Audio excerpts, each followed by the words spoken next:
Hello, everyone, and thank you for joining us this morning, afternoon, evening, wherever you are. I know some people are watching us live, but others tend to watch us on demand. So, hello, thank you for joining. And today on our NBJ Live series, we're going to talk about conditions. I feel like this is one of the more, I'm a little biased, interesting pieces of our reporting where we really get deep into what conditions are really driving the supplement market, what consumers are taking supplements for in terms of their health concerns. We'll get into a little bit today also about some ingredients that are driving those conditions. So our NBJ condition specific report was just released a few weeks back. And within this report, we track about 22 different conditions within the 69, $70 billion supplement industry. And so we basically take that number and kind of show the market share and where sales are happening within these different conditions. And then, like I said, show what's driving growth and what consumers are interested in. So this morning or this afternoon, I have here with me my colleague Rick Polito. And so him and I are going to go through some of the slides that we have prepared for you today. And then we'll kind of just chat and tell you what we're seeing in these markets, what we think is interesting, and some things to look out for over the next couple years. So, with that, I'll go ahead and get into the first slide here, just kind of showing overall, right? So, this is basically taking that 69, $70 billion industry and showing you in terms of market share where sales are being allocated for conditions. So, caveat here, of course, you can see that not all 22 conditions are listed within this pie chart. If we showed you that, it would look like a really fragmented, weird looking pie chart because a lot of conditions are around the 1 to 2% market share number. A lot of conditions also that are doing well in terms of growth. So basically here, just to kind of give you a good idea in terms of sales, what are the biggest conditions? So as you can see, general health has that biggest piece there at about 18%, but also fitness and energy has the next biggest, which is a little weird, right? It's like fitness and energy, we always have a hard time kind of explaining, what that condition is. Is it active lifestyle? Is it sports performance? Especially now, with active lifestyle and sports performance being more mainstream than it used to be even 5 years ago. But that fitness and energy category is the next largest, followed by weight management. Don't really need to explain that one. Or cold, flu, and immunity, gut health, heart health. So more of those type of general types of conditions up there. So when you see like women's general health, for example, that's going to be your condition where it's mostly made up of those like women's daily multis, kind of those daily supplements just for general health. So there's a lot of other conditions, like I said, within that others 13% that are making up a lot of growth within our industry. But as you can see here, so fitness and energy, weight management, and gut health. So they are in the top five market position. And they're also above average growth. What is average growth? Average supplement industry growth for 2024 was 5.2%. So kind of a general rule of thumb, anything over that 5.2% is typically seen as good growth, growing above the average. And so when you have those larger market share conditions like gut health or weight management, two really popular conditions right now, growing above that, they are, contributing a lot of added dollars to this industry. So, but there's a lot going on in weight management and gut health, Rick, don't you think? Yeah, well, what I want to say is you look across all these conditions, and that's what we're seeing these things marketed for, and then we allocate according to what we think is going on. But there's many people who are coming at all these different categories for multiple reasons, for different reasons. We know that in fitness and energy, for instance, a lot of those people, that's taken a lot of what we would think of as weight management dollars maybe. And then, if you're looking at brain health down there, there's people who are taking Centrum Silver because they heard 2 years ago that is a guard against dementia. So there's all this sort of cross these different categories. So we can show you, what's coming up generally and what's being marketed in these different places. But I think we also have to keep in mind that what you're selling over here can sometimes be thought of by the consumer for something over there. So it's not only just how thinly sliced that pie is and how it moves around, but also trying to read the mind of the consumers a little bit. Yeah, and a little bit of nuance there too. I think magnesium's another good example where it's coming up in all of these different conditions. And what do you do with the pure encapsulations, right? That just says magnesium glycinate on it. People are taking that for a lot of different reasons. So that's totally like you said, we go through and try to determine, what is driving most of that interest in terms of different conditions. So yeah, glad you pointed that out. Yeah, magnesium is the Swiss Army knife of supplements right now. Let's see it. I guess Totally. it's the top growing ingredient in probably almost a third of these conditions. Yeah, yeah, absolutely. So with that, speaking of top growing, so we're going to kind of kick things off with the fastest growing condition within the supplement industry, right? So all of those 22 that we track, healthy aging has come out on top. So it's in double digit growth. So in 2024, it was around 12% growth, and in 2025, we're predicting it to be around 14% growth. So it's the only condition that has double digit growth. But just for reference, the condition is around 1.2, $1.3 billion dollars in terms of size, and it hit that 1 billion mark back in 2023 when we really started to see and hear a lot more about longevity and health span and start to see a lot more products that were marketed towards that. But healthy aging, people are loving it. How do you feel like you're taking healthy aging supplements, Rick? What are you trying to say? I'm old here? Come No, I'm on. not, because I I would say am. I'm not as I'm not as old as my dad was when he was my age. Yeah, There's a combination of things going on here. One is new science for, new ingredients. They're really dialing in on, an overall look at aging, but then the diseases of aging that are of most concern. And then there's kind of what I'd call the Joe Rogan, Andrew Huberman effect. Some of this stuff's hitting totally. and it's blowing up.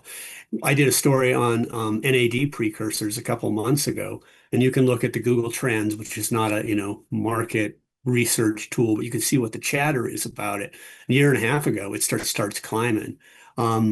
And then NAD going into IVs and all this stuff. So that's a lot of what's going on here is the NAD boost, but it's also bringing in, a look at uh, all the other science. People are taking this seriously in a way they might not have, and that's happening just as expectations change.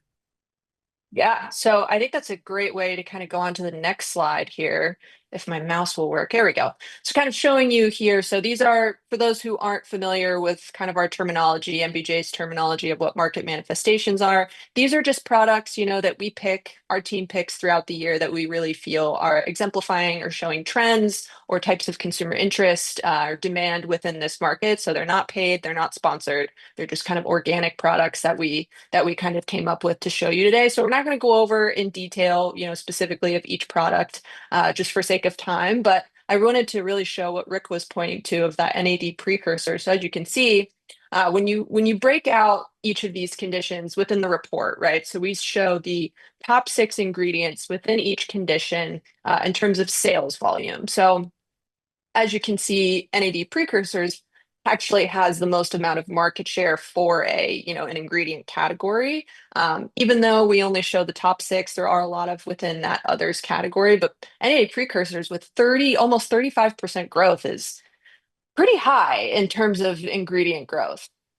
Yeah, that's driving so much of what we're seeing across healthy aging. As I said before, if you look at Niagen Biosciences, which is the dominant player in the precursor Yes. with their nicotinamide riboside, they had 38.8% growth in the first quarter, and they're well up above 100 million on their own. So, Hmm. but when we look here at Qualia, there's kind of a next step for NAD precursors, and you'll see they have Niagen in there, but they're also layering it in to sort of to boost the effect of the precursor, but also to modulate, the sort of not the downsides, but the other effects within it to really, get to the heart of what people are looking for, which is to, ease that aging curve. Yeah.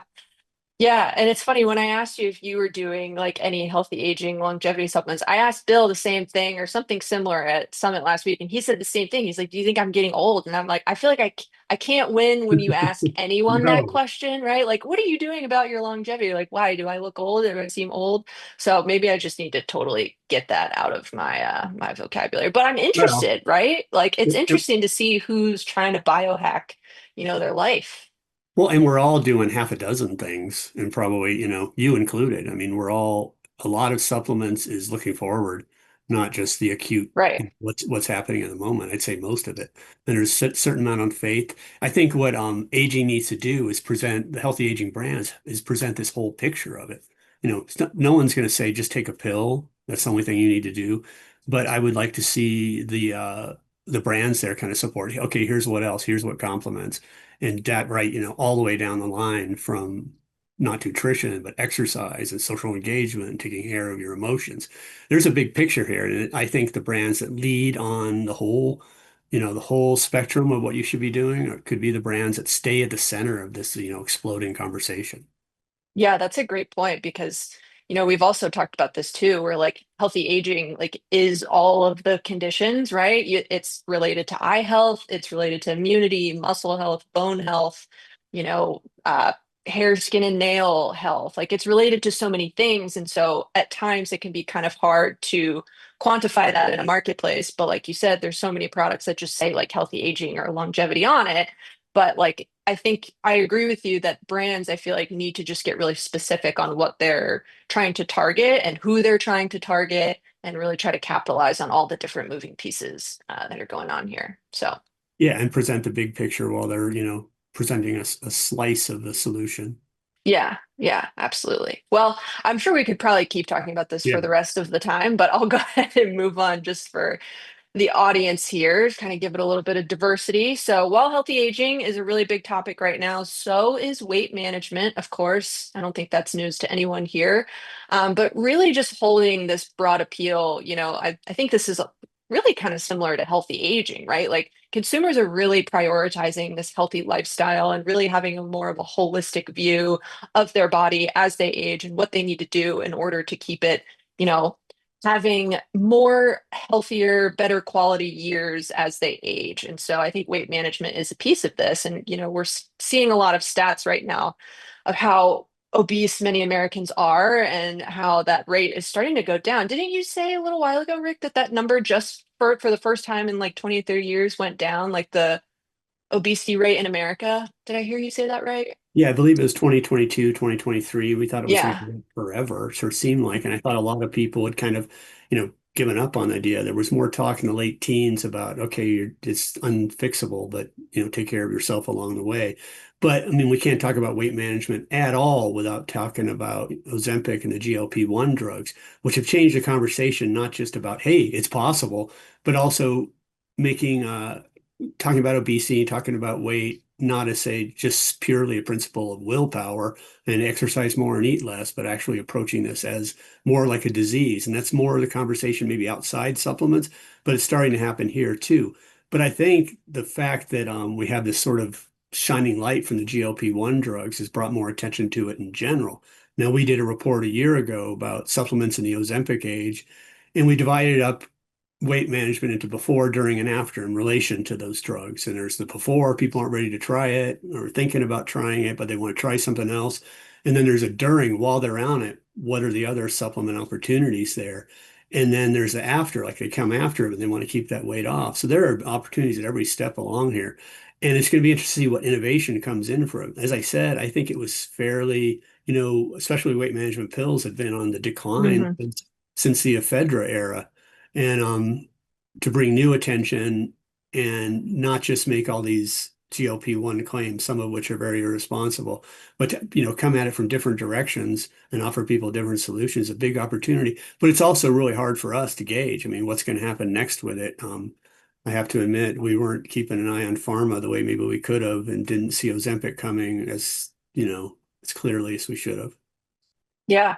Yeah, I think kind of going on that piece, just kind of showing the different types of products, right, that we think of when we think of this weight management category. So I also thought it was interesting that Garden of Life, they did, grass-fed whey protein powder, which is really big right now. One, whey protein, and two, this grass-fed, movement. And both like, in the food, meat section in the grocery store and in terms of like protein within the supplement industry, this grass-fed is gaining a lot of interest. But they specifically positioned it towards weight management. And so they put like, probiotics in there and the cayenne extract. And I thought that that was really interesting. And I think that was kind of similar to what you were saying, Rick, of this like formulation of trying to really go at it in different ways and trying to meet consumers with where they are. And then the GLP-1 daily, the Lemmy, of course, everyone knows about that, really putting some other herbal extracts in there as well. And then you see the Nature's Bounty, the metabolism booster. So kind of also starting to see a lot of products with the metabolism piece of this. And that can get kind of confusing too, because we also track blood sugar management. And so sometimes the blood sugar can kind of also say metabolism on it. So we need to kind of be distinct about those two differences. But blood sugar is also, I think it's growing around industry average, maybe a little bit above, but that's another interesting area to look for. Well, that's one of the factors of the Ozempic age is that the GLP-1 drugs more than ever before made weight management a blood sugar game. And Mm. supplements have been in that space for a long time. So there's sort of a migration or crossover in what the claims language can be. Um, and if we go back to the whey and products like that, one of the things I'm excited about is you're seeing prebiotics and fiber move into the space in a way that it wasn't really before. And there's a metabolism question there, and there's a blood sugar opportunity there. So I think it's exciting to get tension that's coming from a different direction. It's not just the thermogenic kind of stuff and not the alleged appetite control, but looking at sort of a bigger picture of weight management. So I think there's a lot of opportunity there. Like I said, it's really hard to figure out where the growth falls between pharma and supplements, but with that before, during, after spectrum, it's exciting to see. Yeah, yeah, absolutely. All right, gonna shift gears here a little bit and get onto because kind of healthy aging, weight management are a little similar, but we're gonna get into brain health here. So this is another condition that's growing pretty fast. It's around we're estimating 9.7% growth for 2025, so for this year. And we're seeing this category also is a little bit more larger in terms of sales compared to healthy aging. So it's around that $1.5 billion mark. But another really interesting category in the evolution, right? It was more this memory category that was mostly just for older consumers to try to, help as much as they could once they've gotten older. Still a little bit preventative, but maybe a little proactive as well. And then after COVID, it turned into more of this like memory and focus piece, right? More of those younger consumers were wanting that focus aspect to it. So we started to see a lot more of those products come out. And now it's both of those things, but it's also just thinking about, how does your brain health, relate to, I guess it is kind of related to healthy aging, as all of these things are. But Absolutely. as you age, like trying to protect your brain health, your cognitive function so that it's not, declining over time. So, People are looking at that earlier than they used to, and also, as you said, it's not just about holding on to memory. It's about performance right here in the moment. But I'll say it's this category where there's all this news that coming from outside the industry all the time. There's always a new development about brain health and focus and memory around ingredients. Just yesterday, coming out of a Harvard study that they're using lithium on mice to actually reverse symptoms of Alzheimer's. And that could be huge. wow, But there's a headline like that, every few weeks that gets sure. people motivated about not just like maybe it's not just nutrition, but that there's something you can do. I think there was much like I said about weight management, it felt inevitable for a long time, a decline. And now there's tools, which shines a light across that sort of hopeful glint, at least across, supplements and nutrition and all the whole wellness world. Yeah, and I think, we tend to say this too, where, more consumers are looking for these more natural solutions to, where in the past it's been mostly just pharma solutions. And now that I think innovation has gotten a lot better in this industry, one, innovation has gotten better, and two, there's just more consumers in it post-COVID. I think that there's a lot of runway, for this industry to really be able to formulate some really scientific driven benefits for people. And if it works, people are going to take it and they're going to talk about it. Yeah, but I would say that pharma is the non-performer here. We haven't seen enough Hmm. from there around brain health, particularly Alzheimer's, that and dementia. Right. There haven't been the offerings. So that's what, lays out the gigantic opportunity for nutrition. Yeah. But Yeah, absolutely. there's an intuitive piece of that, I think, for consumers. Take care of your body, it'll help take care of your brain, all those things. Yeah. Yeah, so kind of on that formulation piece. So some of the ingredients, of note in 2025. So fish animal oils, and we get this question sometimes. You're like, what are fish animal oil? Why do you call it's basically omega 3s that are fish based. So also krill oil would be in there too. It might be a weird naming, but that's basically what it is. So they hold the most amount of market share, within brain health. So they've been around for a really long time. And they're kind of growing at around average. But then you have the combination herbs that's really contributing to a lot of growth here, and really that bacopa is one of those shining ingredients here. You're starting to see that pop up a lot more in products that I've noticed, anyways. At least for me, Yeah, well, I've been using coffee bean every morning, but in a that's powder or liquid form. usually in a liquid form, actually. But hey, I don't want us to run out of time. We might have to move faster here. This has been so fun. Yeah, yeah, I'll keep going. All right, so shifting a little bit here. So that was all market sizing. So that is, typical stuff you'll see within our condition specific report. And we kind of wanted to end here on some consumer survey insights. It's really just speaking to some more macro forces and kind of talking about many different conditions here. So this was a survey that we launched on Suzy back in February, basically just asking supplement users, like, please tell us, what best describes why you're taking supplements. And so general health, of course, always comes up to the top. Immunity normally does as well. We see hair, skin, and nails, as well as energy, healthy aging, we see high up there. Digestive, gut health, bone health, sports performance. And you're also still seeing a good amount of people, almost, what would that be? 1 in 4 almost for sleep and mental health, heart health. But what I think is really interesting is when you go and look at it by generation, right? I feel like I say that every time I'm on here or anytime I'm presenting something, showing it by generation. I just think it's so fascinating to really get deeper into why different consumers of different ages and cohorts are doing what they're doing, right? So you can see that. So this is kind of a lot here. So I'll just try to distill this down as best I can. So Gen Z, while overall, some of these, percentages are a little bit lower, especially when you're comparing it to older generations, but over indexing, basically what that means is what the average would be. So we're going to look at mental health, for example. So I'll go back. Mental health here, the average was about 24%, right? Average overall respondents, 24% said they take it to support their mental health. And then Gen Z, when you look over here for the mental health piece, let me find, this might be taking more time than I need to. Okay, yellow. So this is 36%. So it's about 12 percentage points over that average. So we would call that over indexing. And then if you compare it as well, that's pretty high compared to their, older counterparts, right? So these are in the 20s, that's down by 16%. So basically you can kind of deduce from that that Gen Z is really, kind of the leading cause within that mental health explanation there. And then millennials on hair, skin, and nails, which is this really huge number bar popping up right there, which is pretty high, almost 60%, say hair, skin, and nails. And then Gen X and boomers on healthy aging. So just so this here, make it easier, it's this orange bar here. So Gen X, it's the second, and then for boomers, it's the first. So really interesting. Yeah, and I would say Gen Z more than any other generation, maybe ever, is comfortable talking about mental health.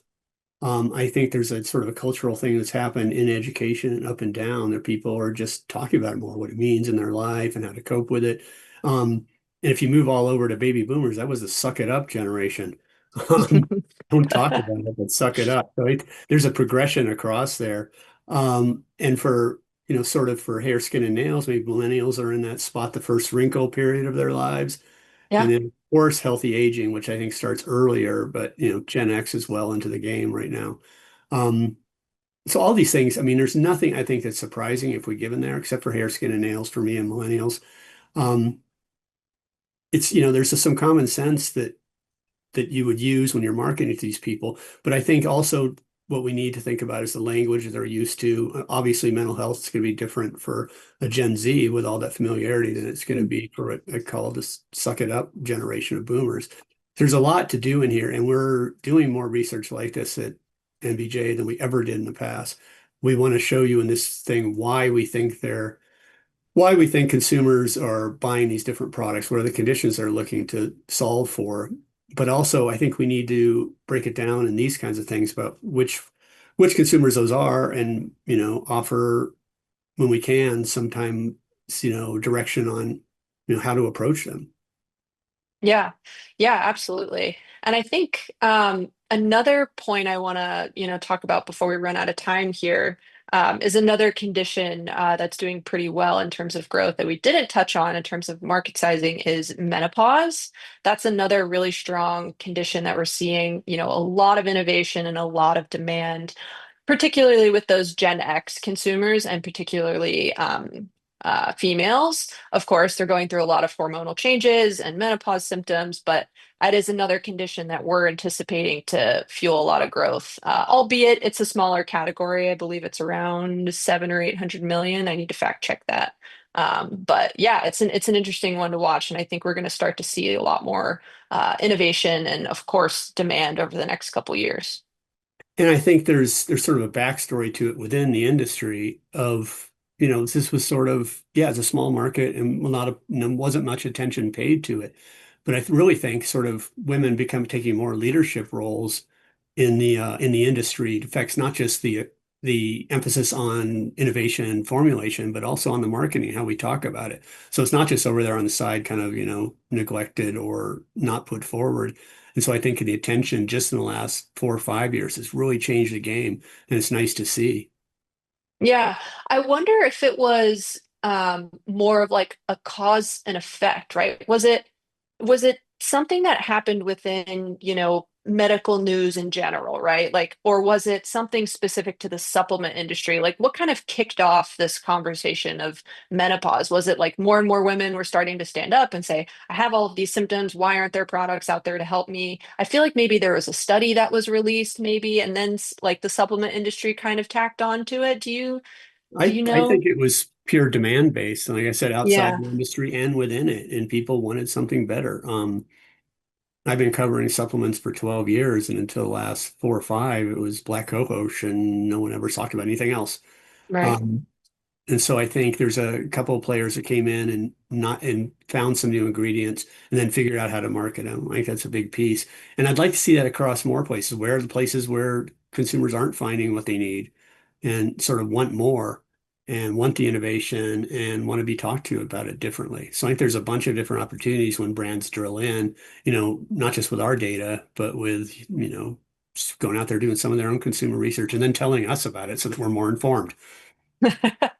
Yes, knowledge sharing. We love knowledge sharing. Yeah, I think that really speaks to, also weight management, right? It's like there you kind of have these macro forces that are happening outside of our industry where you're getting some attention that kind of links to it. And then, people within this industry see it and they, start to have products that are addressing, that demand that's happening in the marketplace at a relatively quick time, I would say. I mean, like you said, it's kind of hard to really have a pulse so quickly on like GLP-1s entering in the conversation and then supplements, it takes a while to make these products and everything. But for those who have a really good pulse on what's going on, I mean, there is clearly a lot of opportunity in this industry. Yeah, and that's specifically, like I said, there's a before, during, after curve. And it's the during where we could find out the most. And we did, most of our supplements in the Ozempic age report from last year was, survey based. We want to find out what they're looking for. Does it all the famous side effects that people talk about in the news, or there's some certain little things? And I talked to someone who's been on it for several years, first for another Mhm. condition, but obviously benefiting from it on weight management. And he says there's an emotional piece. And I don't think anybody's looked at that yet Hmm, in a thoughtful way. interesting. Emotional as in like it's making him feel better being on, like by losing the weight, maybe. No, I think there's some unevenness on what the effect Oh, on the mood is.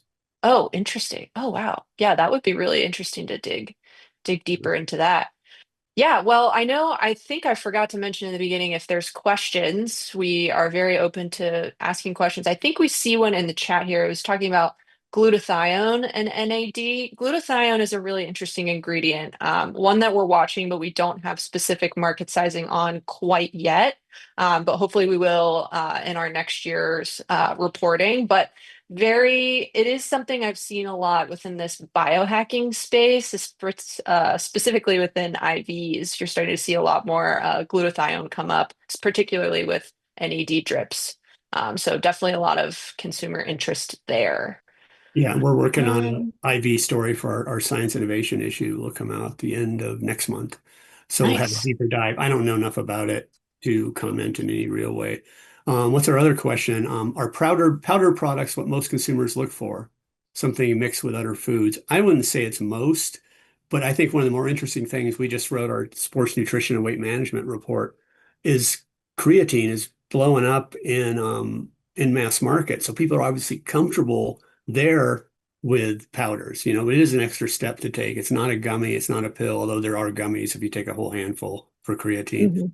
Um, what it tells me is people are as comfortable as they can be with, you know, outside a core audience, outside of biohackers and the rest with these powder ingredients. And there's every single condition we talk about, there's a powdered option, I believe. Yeah. Yeah. And powders, yeah, in terms of most, depends on if you're talking about growth or market share, but it's definitely one of the top growing formats. And definitely interesting, like Rick said, when you compare it to sports nutrition, and other categories. But powder is one of those interesting categories. And I think it is too the fact that they can mix it with hydration or a magnesium powder or, insert any other type of powder into a smoothie, maybe kind of having that convenience factor. But I think we are 1 minute over time, so I know we didn't leave a whole lot of time for questions, but we're going to go ahead and wrap up our condition-specific MBJ Live. Thank you all so much for joining us today. We probably could have kept talking about this, and maybe we'll do another one of these because there's so many conditions to go over, but happy that we were be able to go over some of the top growing ones today. So thanks so much, Rick. Yeah, and I would tell the listeners reach out to us which conditions they want to hear about, and we put out Yeah. 11 issues a year in addition to our reports, and we want to hear where where the interest is, where the buzz is. Reach out. I'm on LinkedIn. So's Erica. You can Yeah, find our address. But thank you great all, and idea. we'll see you in the next one of these. Awesome. Thanks, everybody.